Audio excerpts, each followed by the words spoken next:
1840s in Western fashion. 1840s fashion in European and European-influenced clothing is characterized by a narrow, natural shoulder line following the exaggerated puffed sleeves of the later 1820s and 1830s. The narrower shoulder was accompanied by a lower waistline for both men and women. Women's fashion. Gowns. Shoulders were narrow and sloping, waists became low and pointed, and sleeve detail migrated from the elbow to the wrists. Where pleated fabric panels had wrapped the bust and shoulders in the previous decade, they now formed a triangle from the shoulder to the waist of day dresses. Skirts evolved from a conical shape to a bell shape, aided by a new method of attaching the skirts to the bodice using organ or cartridge pleats, which caused the skirt to spring out from the waist. Full skirts were achieved mainly through layers of petticoats. The increasing weight and inconvenience of the layers of starched petticoats would lead to the development of the crinoline of the second half of the 1850s. Sleeves were narrower and fullness dropped from just below the shoulder at the beginning of the decade to the lower arm, leading toward the flared pagoda sleeves of the 1850s and 1860s. Evening gowns were worn off the shoulder and featured wide flounces that reached to the elbow, often of lace. They were worn with sheer shawls and opera-length gloves.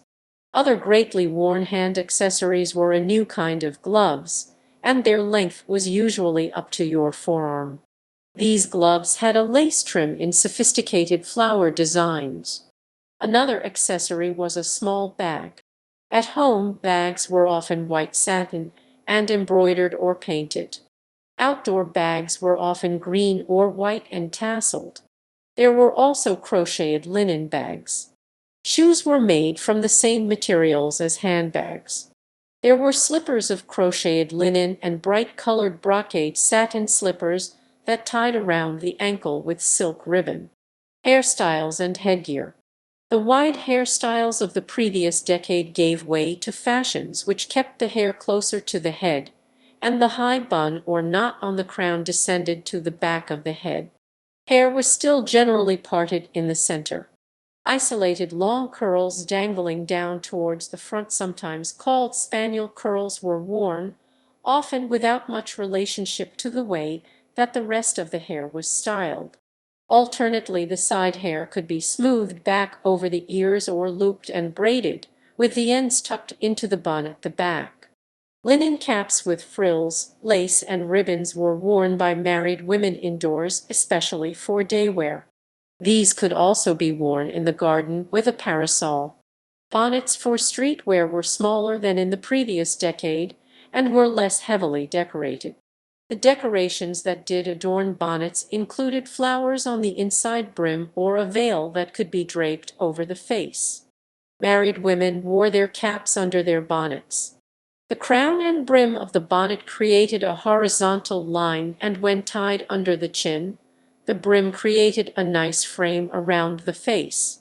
This style was also often called the coal scuttle bonnet because of its resemblance to the metal scoops used to shovel coal into furnaces. For evening, feathers, pearls, lace, or ribbons were worn in the hair. There was also a small brimless bonnet worn with the ribbon untied at the nape of the neck. Outerwear. With the narrow, sloping shoulder line of the 1840s, the shawl returned to fashion, where it would remain through the 1860s. It was now generally square and worn folded on the diagonal. Riding habits consisted of a high-necked, tight-waisted jacket with long snug sleeves, worn over a tall collared shirt or chemisette, with a long matching petticoat or skirt. Contrasting waistcoats or vests cut like those worn by men were briefly popular. Tall hats or broad-brimmed hats like those worn by men were worn. With the new narrower sleeves, coats and jackets returned to fashion. These were generally knee-length with a cape-like collar. Ankle-length cloaks with cape collars to cover slits for the arms were worn in cold or wet weather. Ermine muffs with attached handkerchiefs were worn to keep hands warm and be fashionable. A pelerine was a popular name for wide, cape-like collars that extended over the shoulders and covered the upper chest. Sometimes they had layers of tiered fabric, long front panels hanging down from center front, or were also belted at the natural waistline. The mantlet was a general name for any small cape worn as outerwear. Style Gallery 1840-44. Transitional dress c. 1840. The fullness at the shoulder has moved down the arm, and although the dress is still belted in the 1830s manner, the fabric is gathered in to accentuate the V-shaped front rather than the breadth of the shoulders. This is an early image of hair worn in cascades of curls or ringlets. 1841 fashion plate shows lower sleeve fullness, triangular or V-shaped emphasis in the bodice, and a sloping shoulder line. The indoor cap is trimmed with ribbon loops and frills. Viennese summer fashions for 1841 feature pleated panels at the breast and sloping shoulder over long sleeves. The waist is narrow and slightly pointed, and skirts are bell-shaped. Marie-Louise, Queen of the Belgians, wears a red velvet evening gown with a pointed waist. Her hair is worn in a mass of sausage curls. 1841. A fashion plate from La Mode which seems to play up the contrast between a menswear-influenced riding habit and more ordinary high fashion. Fanny Hensel wears the V neckline, sloped shoulder, and cascades of side curls fashionable in 1842. Fashion plate from Le Moniteur de la Mode. Morning dress left with cape-collared jacket and evening gown right. Dresses of August 1844 show detail on lower sleeves. The dress on the left is an evening style. Style Gallery 1845-49.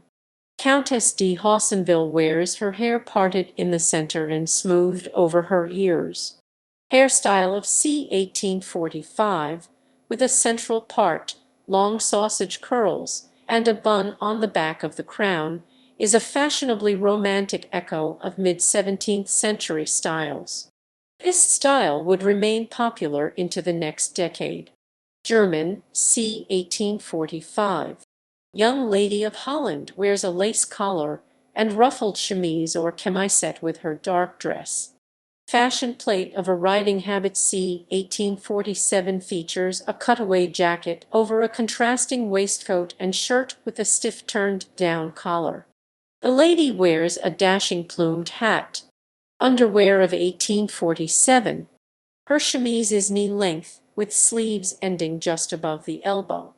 Baroness Rothschild wears a pink satin evening gown with rows of ruching at the hem and lace frills at the collar and sleeves, all trimmed with ribbon bows. Her hair is smoothed over her ears and decorated with ostrich plumes. 1848.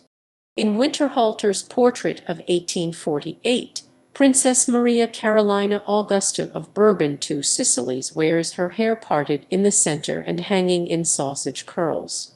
Her skirt is gathered with wide, flat pleats, and the pleating on her bodice is visible through the black lace. Fashion illustration of 1849. The lady on the left wears a low-waisted morning dress and an outdoor bonnet. The lady on the right wears a short jacket over her dress and a lacy indoor cap. Men's fashion. Overview. In this period, men's fashion plates show the lowered waistline taking on a decided point at the front waist, which was accompanied by a full rounded chest. Prince Albert, husband of Queen Victoria, had a high influence on male fashion, primarily because of his young age at the time of his wife's coronation, and his great attention to his appearance. Therefore, the clothing, particularly of upper-class gentlemen, continued to follow the trend of earlier decades with full shoulders and chest, and a tightly cinched waist. Shirts and cravats. Shirts of linen or cotton featured lower standing collars, occasionally turned down, and were worn with wide cravats or neckties tied in several different ways.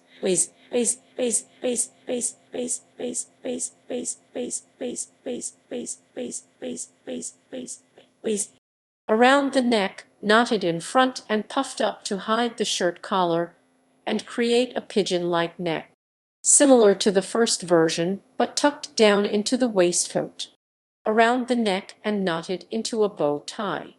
The Osbaldiston, a barrel-shaped knot under the chin, knotted in a wide pointy bow. Dark cravats were popular for day wear and patterned ones were worn in the country.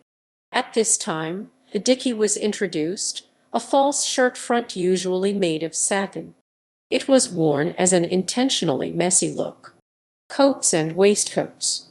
Frock coats in French redingotes were worn for informal day wear or calf length and might be double-breasted. Shoulders were narrower and slightly sloped. Waistcoats or vests were single or double-breasted, with shawl or notched collars, and might be finished in double points at the lowered waist. A cutaway morning coat was worn with light trousers for any formal daytime occasion. Evening dress called for a dark tailcoat and trousers. A frock coat was a tight-fitting coat with the front cut up to the waistline. This was for casual wear. A vest replaces the waistcoat at this time. They were still very decorative with no collar. A pardessus for men was a large, black formal cape with a yoke across the shoulder line. A Chesterfield coat was a calf-length, fur-lined coat with a fur collar, cuffs, and lapels. There was also no waistline seam. Trousers. Full-length trousers had fly fronts. Breeches remained a requirement for formal functions at the British court as they would be throughout the century. Breeches continued to be worn for horseback riding and other country pursuits, especially in Britain, with tall fitted boots. Hats and hairstyles. The crowns of tall hats were straighter than in the previous period and grew taller on the way to the stovepipe shape of the 1850s. They were essential for formal occasions and in cities. Wide-brimmed hats were worn outdoors in sunny climates. Curled hair and sideburns remained fashionable, along with mustaches. Style gallery. Viennese fashion plate of 1841 shows at home wear a patterned dressing gown and visiting wear. The top hat is becoming taller. Alessandro Manzoni wears tan fly front trousers with a dark coat and waistcoat. Italy, 1841. British civil servant Charles Edward Trevelyan wears a boldly checked waistcoat and a patterned cravat with fly front trousers and a dark frock coat, 1840s. Portrait shows Alexander von Humboldt in formal dress, 1843. The Duke of Beaufort wears a dark coat and breeches with a deep red waistcoat. His black cravat is fastened with a stick pin, and he wears heeled boots in 1845. Alexander Cabanel wears his cravat loosely tied and secured with a stick pin, 1847. 1848 fashion plate shows the lowered waistline and full, rounded chest popular in the latter 1840s compared to the waistline of the 1841 styles. Daguerreotype of poet Edgar Allan Poe, c. 1849. Children's fashion. In this period, children's wear followed trends found in adult fashion. Wool and cashmere were popular textiles for baby cloaks, while cotton was still widely accepted for toddler dresses, drawers, and play wear.